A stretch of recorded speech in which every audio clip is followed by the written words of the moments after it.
Connaissez-vous le rhodium? Ce métal très rare vaut 2 fois plus cher que l'or et il est utilisé dans presque toutes nos voitures. Les gendarmes ont récemment démantelé une filière soupçonnée d'avoir volé 50 000 pots catalytiques contenant ce précieux métal. Ignacio Bornassin, Emma Vincent et Xavier Toby.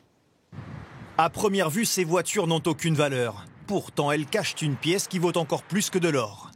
Le propriétaire de cette casse automobile préfère ne pas donner son nom. Il s'est fait voler l'été dernier. Les délinquants ont agi en quelques minutes avec une cible en tête, les pots catalytiques.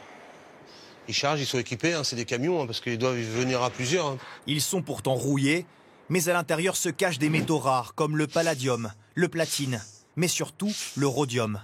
Sur les marchés, le gramme se négocie à 150 € contre 77 pour l'or.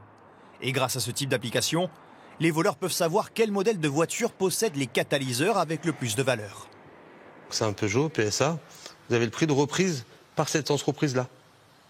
152,38 €. La taille du pot d'échappement ne veut rien dire. Celui-ci est tout petit, compact, mais il y a beaucoup plus de métaux riches dedans que dans un autre pot catalytique.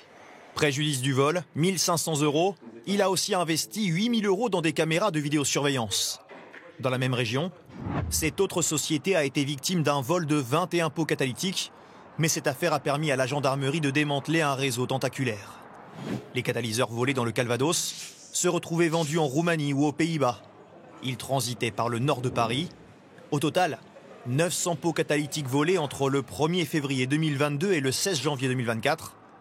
La nouvelle cible des voleurs, les voitures hybrides, dont les catalyseurs sont plus chargés en métaux rares et restent faciles à dérober. Ils se coulent sous le véhicule avec une pince spéciale qui sert à couper très rapidement les échappements. Ils sont très bien équipés, très bien préparés. Lors de ce démantèlement, les gendarmes ont interpellé 8 personnes en France de nationalité roumaine. Tous sont en détention provisoire ou contrôle judiciaire. Des perquisitions et autres arrestations ont eu lieu en Roumanie.